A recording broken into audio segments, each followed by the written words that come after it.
Hello, friends. Welcome. I am trying this out to record for the podcast because I know YouTube saves the video. So we're going to try this out and see how it goes because setting a whole thing up is kind of annoying, right? So if you are new here, welcome. I talk about all things mental health and living your best life and how to maximize your energy and decrease your stress and your anxiety. Today, I want to talk about Christmas stress and why Christmas can be so overwhelming for so many people and how to deal with it, right? So Christmas is a time of year where a lot of our cultural rhetoric is that you should be happy and this is the best time of year and have a holly jolly Christmas and all of those things, but that's not true for everyone. For many, many people, Christmas is exhausting and stressful and sad and hard. Now, if you've ever lost anyone, then you know this to be true, or you may know this to be true. Christmas can bring up a lot of memories if you have lost someone close to you, or if that loss has happened recently, or if someone's birthday is near the holiday. Anything where you have a special memory associated with someone who is no longer here can make Christmas really hard for you. Christmas can be hard for people who are struggling financially, especially with the rise of social media, right? So one of the good and bad things about social media is that it can be inspirational, but it can also put you in this comparison trap where you feel like you're not doing well enough or someone else is doing better. And it doesn't really leave a lot of room for nuance, right? So I follow some bloggers, and those bloggers are putting out gift guides for every type of person. But a lot of those gifts are expensive, and especially hashtag 2020 dumpster fire with coronavirus, and so many people, their finances are unstable, or they're out of work, or they're struggling to pay for things. It can put so much pressure on you for Christmas. And so finances can be really, really hard. They can be so much harder around the holidays because you want to give gifts to your loved ones, and sometimes you're just not able to. So that's one of the things a lot of people struggle with. One of the other things that I see, and this may ring true for you, is if you have kind of a problematic family or family member. So I work with a ton of people who grew up in a chaotic home or an abusive home. And around the holidays, there's so much language around prioritizing your family and spending time with them. And that language can be really damaging if you lack a support system or if you lack a loving, healthy family dynamic. So right now I'm talking to a lot of clients about how to deal with that stress and how to set boundaries with those people in at home and what to do and what to say. And we're going to talk about that in a couple minutes because I want you guys to feel prepared. That's the whole reason that I spend hours a week doing this podcast, so that I can help you and you feel like you have the tools to create your best life and to be your own CEO. And you're like, Amanda, what's a MEO? It's where you're the CEO of your life, friend. You call the shots, you run your life. But that's here nor there. So back to Christmas. So if you have a problematic or abusive family or family member, let's say one of your family members is struggling with addiction, or if you yourself are struggling with addiction, or you have an absent family or an abusive family member, or your sibling is dating an abusive family member or married to one, that can be extremely stressful. So we're going to talk about problematic family today. We're going to talk about the rhetoric around finishing out the year strong and getting your last pumping goals. And I don't know about you guys, but I am so freaking sick of looking at these ads. Maybe they just come for me. I don't know. I'm sure you guys are seeing them too, where it's finish out the year strong and only 2 weeks left in the year. Better get to it. Or you're seeing the opposite. I'm just new year, new you. Lose the quarantine 15. Start 2021 strong. And I am just so tired of the hustle culture. I'm tired of it. I just want to nap. I just want to nap, guys. I just want to freaking sleep. But instead I'm recording a podcast for you. You're welcome, because we're doing things and it's awesome and you guys need support. So the rhetoric around what to eat for the holidays, or what to not eat for the holidays, or how to not gain weight during the holidays, or how to lose weight during the holidays, or just shaming people for feeding and putting food in their mouths is such an industry. Like, I think health and wellness or weight loss is like, I mean, come on, they're a multi-billion-dollar industry, and they all recycle the same crap every year, that you need to either lose weight during the holidays or watch what you eat during the holidays or whatever, right? Now, I'm not saying go out and eat everything inside and gain 50 pounds, because that's not healthy either. We want to live in a health space, like where you make the decisions, you do what's best for you. But I can't imagine that that feels good for anyone. It doesn't feel good for me, where people are like, watch what you're eating, don't eat the pound cake, or I don't know, whatever you guys eat for Christmas. Like, listen, if your girl wants pound cake, she's eating some. I just never do. But like a chocolate cake with chocolate ganache, like there's like very little chance that I'm going to say no to that. I don't care what time of year it is. Everybody can die mad about it. Like, I don't care. I'm just going to eat it and be happy. So where was I? We were on stress eating during the holidays, or all the messaging around your body during the holidays. Now, this can be hard for both sexes. So men and women experience this, where you have to New Year's resolution, you're going to get fit, you're going to do these things. But I think one of the things that's so unique about this year, obviously, is coronavirus, where your body's stress response is to actually hold on to fat, because your body's like, woohoo, if we're stressed out, something big must be coming up. So I better prepare for it by holding on to fat, so that I have extra energy stores for when the ish hits the fan. And that goes completely against the rhetoric about losing weight during the holidays or not gaining weight during the holidays, because it's biology, people. You can't outrun it. You can't out diet it any more than you can decide to walk on all fours. Like, we're made to walk upright. Our bodies are made to store fat when times are stressful, and they store fat in the winter. Why? Because it's a lean time, right? So that is just a completely false rhetoric. Another thing that can make the holidays really stressful is just all of the changes and rules around COVID, right? Can you go out? Some people aren't wearing masks. Some people don't believe in masks. What is safe? What is safe to see your family? What is safe to be exposed to other people? There's a lot of nuance there. Now, I'm not going to go either way, right? But you have to decide what's best for you in dealing with this stress. So, Amanda, what the heck is stress? What is holiday stress? What does it look like? Well, it can look like irritability. It can look like just exhaustion, right? Some people are just so tired during the holidays. And then you compound that with everything else that's going on right now. Workplace changes. If you're working from home, if you have children, if you exist right now, which I hope you do, because you're listening to the podcast. So hopefully you exist. Then things are different. They're stressful. We're going through a huge upheaval in social justice movements. And hi, person watching, you just said hello. So all of those things are very stressful, and stress shows up different for everybody.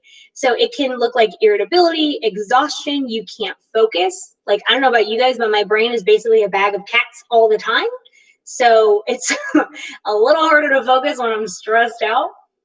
If you experience any type of chronic pain, this is going to make it worse. Stress makes pain worse because it causes inflammation when it's chronic. Now, a very acute amount is good. Our bodies are made to handle acute stress, but we are not made to run from a bear 24/7, which is what your body thinks Christmas stress is.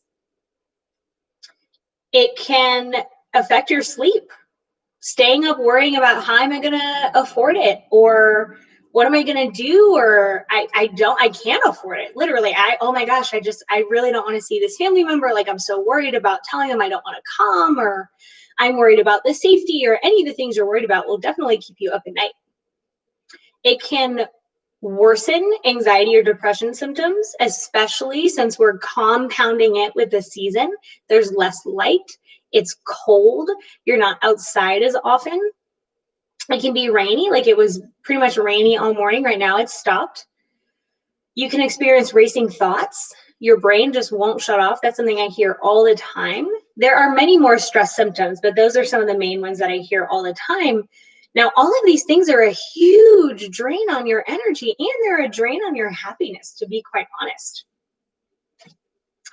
So now that we've gone over how stress shows up, and I encourage you to think about, like, self, how does stress show up for me?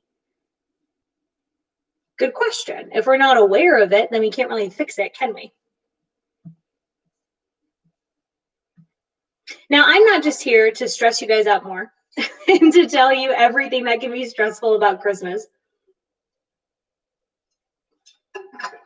I also want to talk about what can you do? Here's where I really shine, right? Because I love to talk about stress and how to manage it. It is one of my, besides boundaries, it is literally one of my like favorite things to talk about. Or my dog. Love to talk about my dog. For anyone who's ever met me, you definitely know that this is a fact.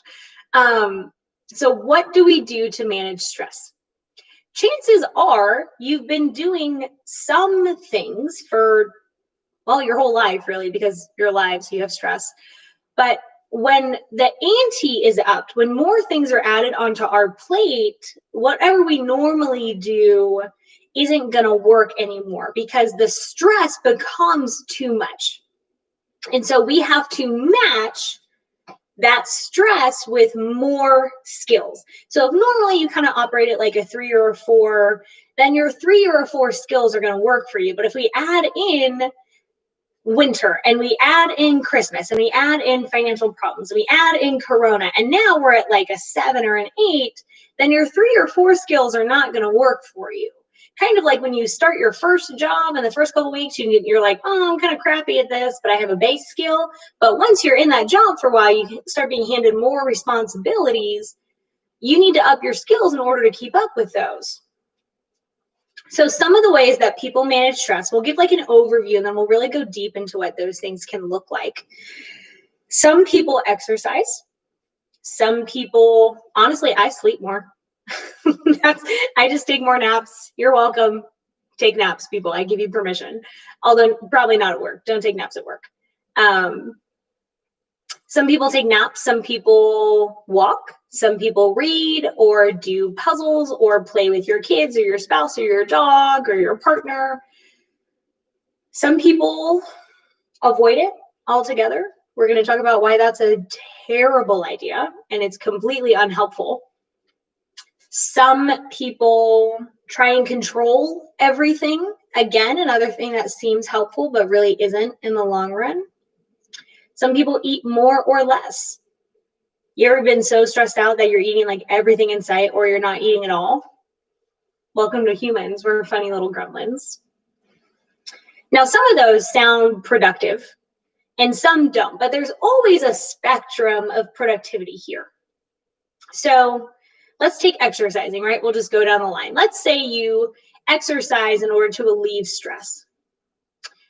If the exercise you're doing becomes like a punishment, or it starts wearing your body down, or you're not resting appropriately, all you're doing is adding more stress to your body, because anytime you work out, it is stressful because you're forcing your body to adapt. Sorry, guys, I just yawned. See? Need a nap, I'm telling y'all. So exercise can be helpful, or at the extreme ends of the spectrum, it can be very unhelpful. What I tend to classify instead as more helpful is just movement. The more that you move your body, the more flexible and fluid your brain is as well, because Hello, your brain is a part of your body. So moving, just taking a 10-minute walk can actually increase your creativity by up to like 60%, which means now you're better at problem solving because you're more creative and you have more room to just think about other things, or you have an opportunity to be mindful and to engage with the world around you, especially if you're stacking variables and you're like, Amanda, I hear you ask into the void, what does stacking variables mean? Well, friend, I'm going to tell you. So stacking variables means we stack good stuff or bad stuff, but specifically we want to talk about good stuff. So let's say you decide to take a walk because you feel stuck and you just feel too hyped up because your anxiety shows up as too much. Walking is wonderful. Now, imagine we stack variables and you walk outside. Now you're in nature. You're probably exposed to sunlight. Sunlight and vitamin D is essential in almost every single body process. So you're moving, you're exposed to sunlight, you're breathing fresh air. Hopefully, wherever you live has fresh air. You are just surrounded by green and nature. Perhaps you take your shoes off. And now you're walking on grass. You're literally grounded and rooted to the earth. Stacking variables. Maybe you take a water and you don't normally drink water. Although, side note, if you guys are struggling with stress, stop drinking soda and alcohol. Like, cut it down. All it does is poison your body. So we'll talk about that in a second too. So imagine you take a water or a tea or a coffee. Heck, I love coffee. Side note, I've been trying to make latte art. Tried to make a Christmas tree this morning. Pretty sure it just looked like a blob. So if you guys know how to make latte art, please drop a comment and let me know because I want to learn. Or if there's any really good YouTube videos about it, let me know. So you're outside, you're drinking water, you are getting sunlight, you're in nature, you're letting your mind wander is its own skill. And that's how we start stacking variables. Let's say you decide to pick up a mobility routine and you're like, man, you know what, I'm really stuck. Like, I'm just, oh my gosh, there's so much energy and I need to move it. So I'm just going to stretch. I'm going to do some mobility work, but I'm going to open up the shades and do it by a window because maybe it's too cold where you live to be outside. That's okay. Can you do it by a window? Do you have any plants in your house that you can bring into your space? That's how we start stacking variables. So one way to deal with stress is to move your body more. Doesn't have to be exercise, right? You don't have to go to the gym and lift or do CrossFit or do anything. You just move your body. If you normally sit all day at work, can you stand? Sometimes. Now, perhaps you have a mobility issue where you are not able to do that. This is where the creativity comes in. What can you do if you have mobility disabilities or you are bound in a wheelchair or one of those, any of the thousands of options that people can have with disabilities? What can you do? How can you incorporate mobility or movement or sunlight or getting outside into your routine so that you can start stacking variables? Now, we definitely want to talk about the, ends of the spectrum where you're never moving. That's not good either. Move your body. Like, you don't hear anything I do today. Move your friggin' body. You need it in whatever way makes sense and feels good to you. But there's a space where you become obsessed with exercise, obsessed with working out, not gaining a pound, not having your body fat percentage change. That's not a healthy space either. And we're going to do different videos on that. So whatever balance works for you, let's try and find that. And how can you incorporate just more movement? Something I do is I use a stand-up desk and I put my drink on the floor. Not right now while I'm filming, but normally my drink is on the floor. And that way I get in like a bunch of squats every day because I'm bending down to pick it up. I'm working on ankle mobility because I'm squatting all the way down. I'm working on hip mobility. I take 20 or 30 minutes every morning and go through I move my body. So exercise is one of them. Now we have other things where you occupy your mind, reading or crossword puzzles or putting a puzzle together. Oh, y'all, the sun just came out. Oh, best life. How How can you occupy your mind, right? So social media scrolling, especially doom scrolling. I don't know about you guys, but I was definitely doing that during election season. I was doom scrolling. That is not the way that you want to reduce stress, friend, especially if social media stresses you out. So here is your full permission to delete and unfollow anyone who stresses you out or gives you comparisonitis. Some people are inspirational, but sometimes it's not helpful to follow those accounts because you get too in your head about comparing. That's when we really want to shut those off. So unfollow those people. You can always follow them back if it doesn't work for you, but try it and see how you feel. So really engaging in something that's not a screen, which I know is ironic, since if you're on YouTube, you're watching this on a screen. But here we are. Turn off your screens. Put your eyeballs on something far away, like in nature or something. Put your eyeballs on something that is not a screen, a book, a puzzle, a toy, a Rubik's Cube. Who cares? Something to occupy your mind. Learn a language. Do something with your time so that your body and your brain, so like when we focus on something that's not taking all of our attention, our brain kind of like the Pac-Man that like, yep, eats little things. Our brain is eating all those little things that need to be cleaned up. But if we never have downtime, our brain never gets the chance to just like declutter and clear stuff out. So then all that stuff just builds. You need cleaning time. Like the little Pac-Man is just like, and it's like eating those little dots. That's what your brain does when you have downtime. So just that will release stress for you. And we come to my favorite thing, which is sleeping. Most people don't sleep enough. Go to bed. Go to bed way earlier than you think you need to. Get off your screens and then go to bed. Shut your TV off. I see you people who sleep with the TV on. You are ruining your sleep. Turn the TV off. Turn the screens off. Read a book. Go to bed. Then we're stacking variables again. Another way we deal with Christmas stress, so that's kind of general stress, right? We want to make sure that we're eating healthy foods, not this processed BS crap.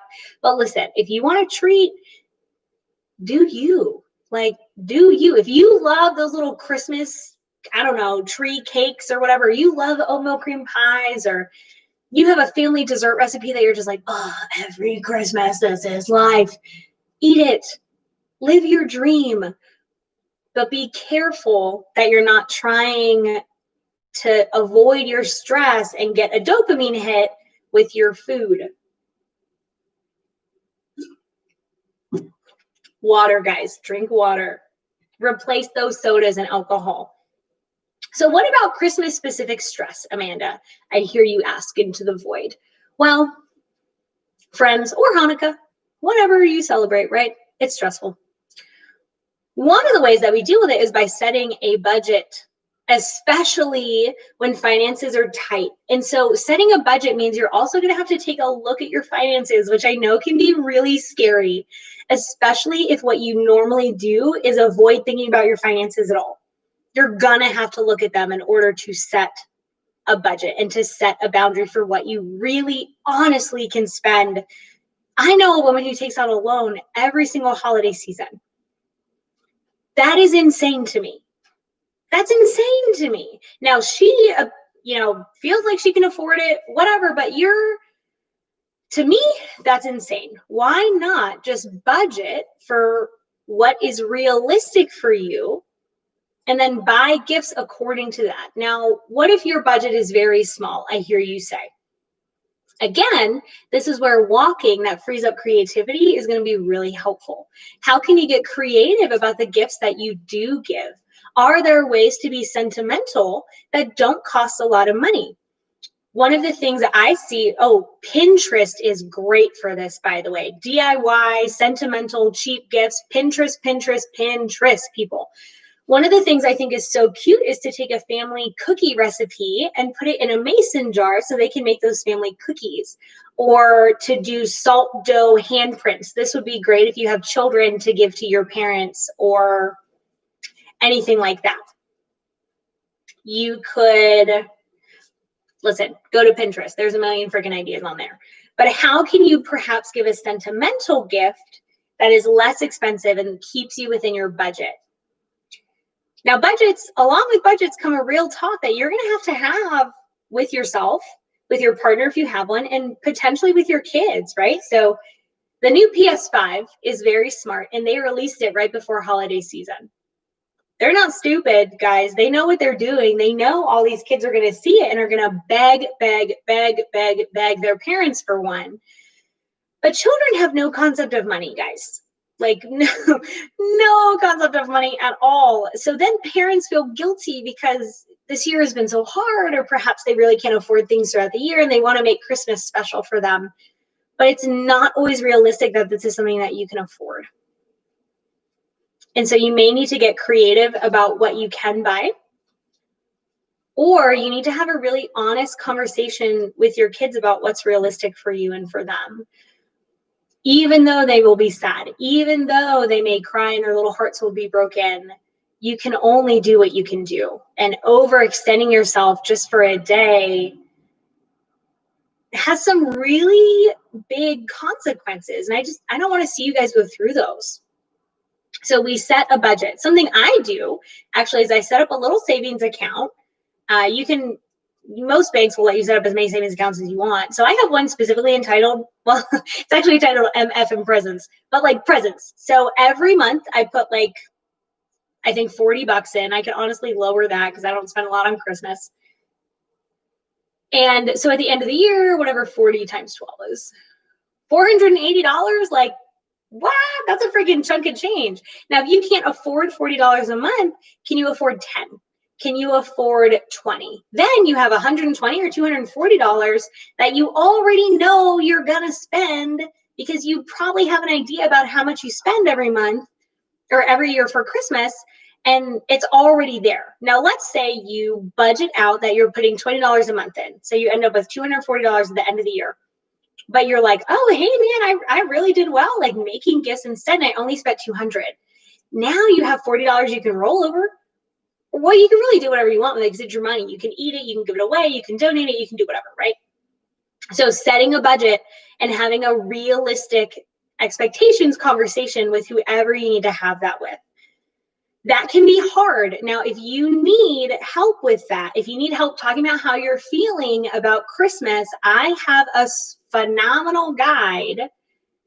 You can find it at www.amandachills.com/communication.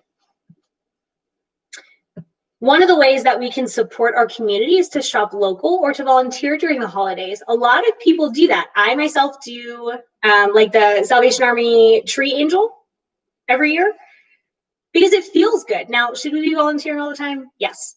Do I? No. I'm ashamed to admit it is one of my goals for 2021. But how can you get out of your head and into your life during the holiday season? Volunteer, guys. They need help wrapping presents. People need help serving food. Like, there's so many opportunities. Just look at your local volunteer organization. Google your town name and nonprofit and see if there's a way that you can get involved. That way you get out of your head, because that's not the funnest place to live, and into your life.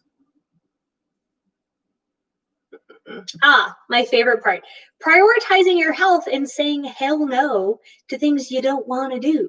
So you guys have probably heard me say I said it earlier, die mad about it. Here's why I say that. Other people's reactions to your boundaries are not your problem. And if you really want to have less stress, what you absolutely need to, bar none, have to do is set freaking boundaries. Now, this works really well with everyone. It can be hardest to do with partners and family members. That doesn't mean it's not worth doing. It is absolutely worth doing. Boundaries will set you free. If you hear nothing I say today, set boundaries. Let other people die mad about them. Boundaries can look like any of these phrases. No, I can't come for the holiday dinner because I'm worried about exposure to COVID. Or I am available to come for 2 hours, but I cannot stay the whole night and I can't stay longer than that.